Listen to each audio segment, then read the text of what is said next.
उत्तरी भारत की पहाड़ियों में बसा था सोरगढ़, एक ऐसा राज्य जहां साल के 9 महीने बर्फ पड़ती थी और 3 महीने पहाड़ों से खून की तरह लाल पानी बहता था।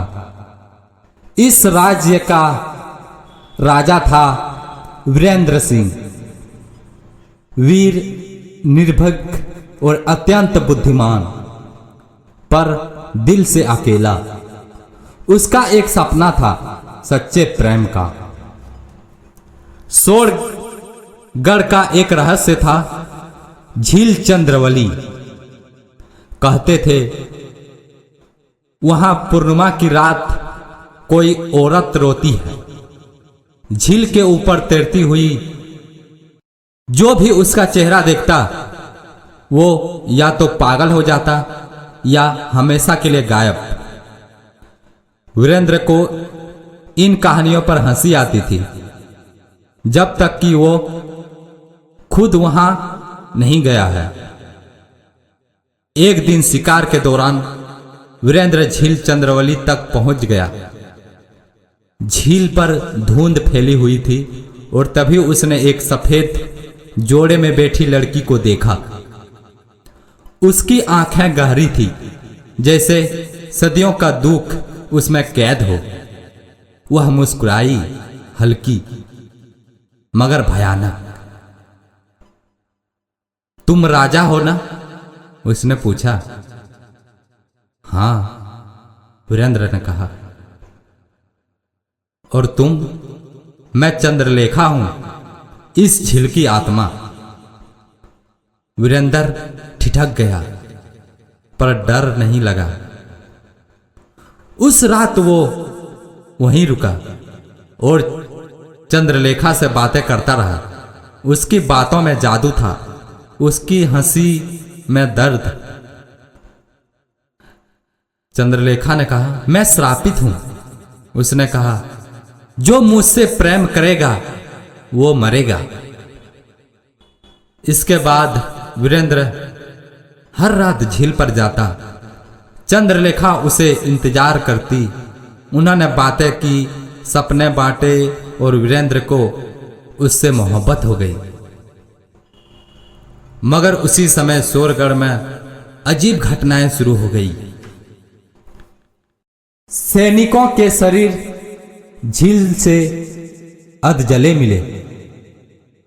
महल में अचानक ठंडक बढ़ गई, जैसे बर्फ की आत्माएं चल रही हो। सपनों में चंद्रलेखा आती है और कहती, मेरे करीब मत आओ वरना खुद को खो जाओगे। राजा के मंत्री डरने लगे।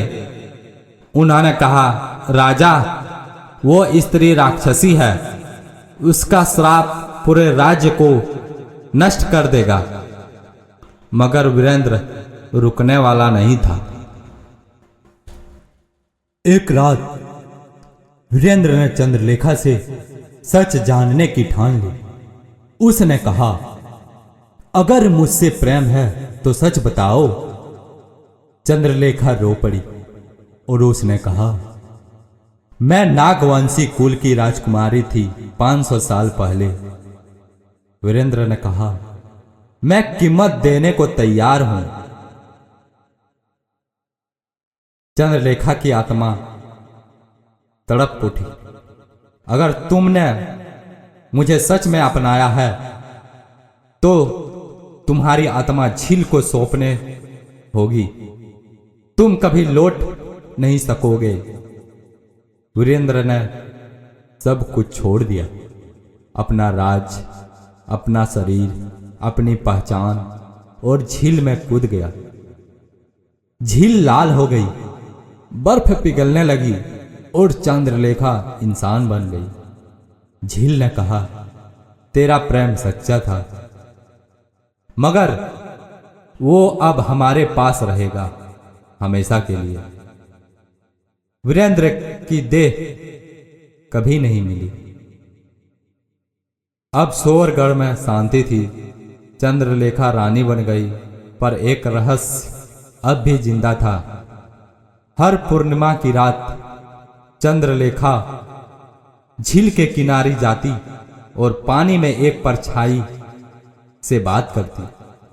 एक आवाज जो बस वही सुन सकती थी, चंद्रलेखा मैं यही हूं। कहते हैं अब वह झील प्रेमियों की परीक्षा लेती है। जो सच्चा प्रेम करते हैं उन्हें झील अपना वरदान देती है, और जो झूठ बोलते हैं उनकी आत्मा झील में हमेशा के लिए खो जाती है। क्या वीरेंद्र कभी लौटेगा? क्या झील फिर मिट जाएगी? शायद अगली पूर्णिमा को या तुम्हारे सपने में।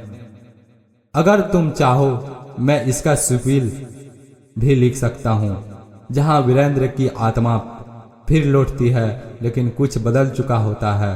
बताओ, अगर तैयार हो डर और मोहब्बत की अगली यात्रा के लिए कमेंट में जरूर बोलें। और कहानी अच्छा लगा हो तो मेरे YouTube channel Mahindra new HD video को जरूर सब्सक्राइब करें, शेयर करें। धन्यवाद।